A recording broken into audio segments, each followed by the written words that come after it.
May peace be with us in our hearts and in our actions.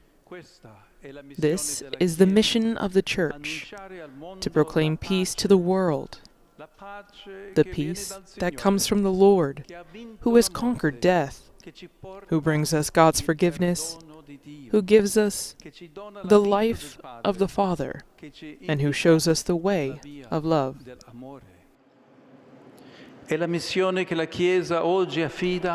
This is the mission the Church entrusts to you today, who have come here for the Jubilee to Rome, to renew your commitment to nurture Christian hope in social networks and digital spaces.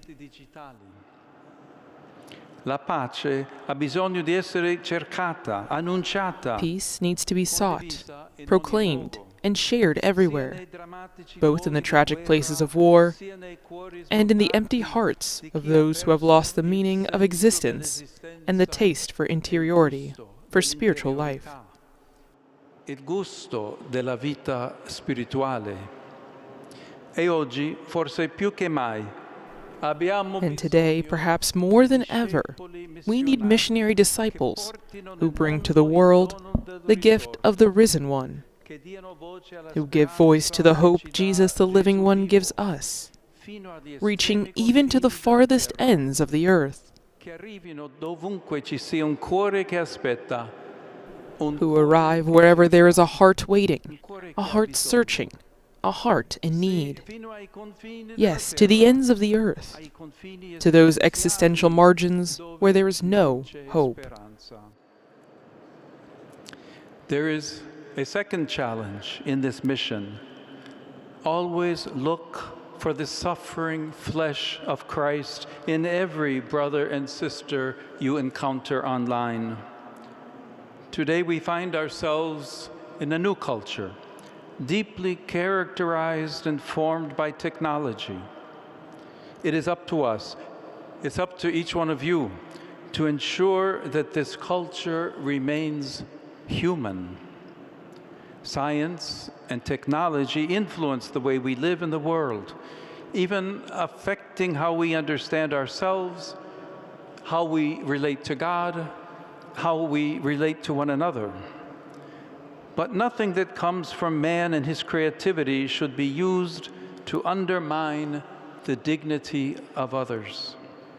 Our mission, your mission, is to nurture a culture of Christian humanism and to do so together. This is the beauty of the network for all of us. Faced with cultural changes throughout history, the Church has never remained passive. She has always sought to illuminate every age with the light and hope of Christ by discerning good from evil and what was good from what needed to be changed, transformed, and purified.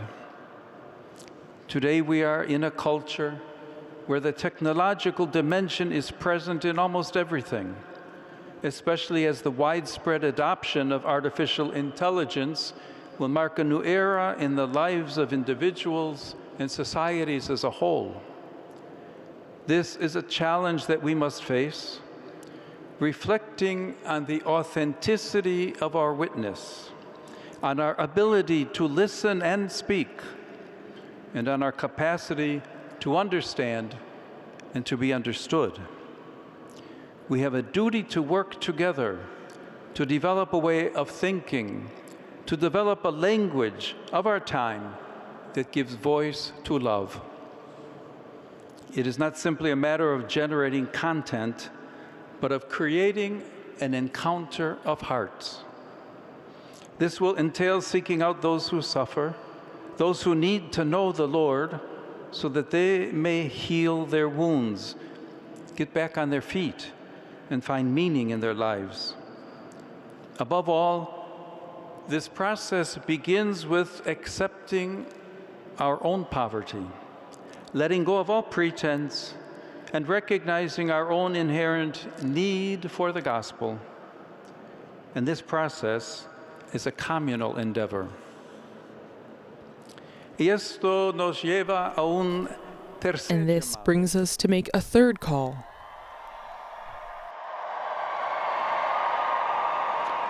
Y con eso hago un llamado a todos ustedes. And this is a call made to all of you, to go and mend the nets. Jesus called his first apostles while they were repairing their fishing nets. He asks the same of us. In fact, today he calls us to build other nets. Nets of relationships, nets of love, nets of free exchange, in which friendship runs deep.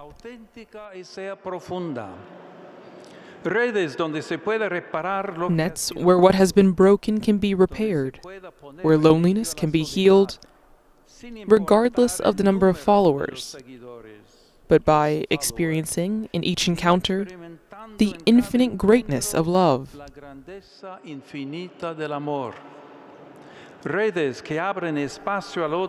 Nets that open space for others more than for ourselves, where no filter bubble can silence the voice of the weakest. Nets that liberate, that save. Nets that help us rediscover the beauty of looking each other in the eyes. Nets of truth. In this way, every story of shared goodness becomes a knot in a single immense network. The network of networks. The network of God.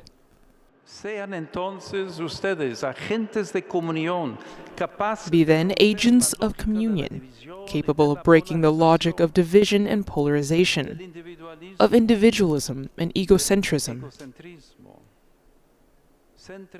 Focus on Christ to overcome the world's logic, fake news, and frivolity with the beauty and light of truth.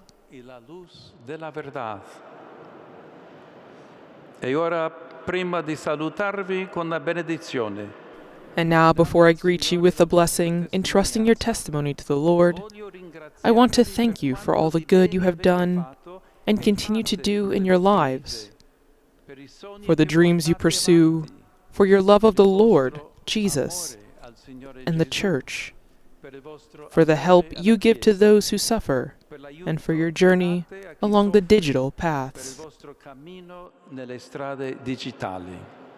Auguri e grazie a tutti voi. Thank you to all of you, and best wishes.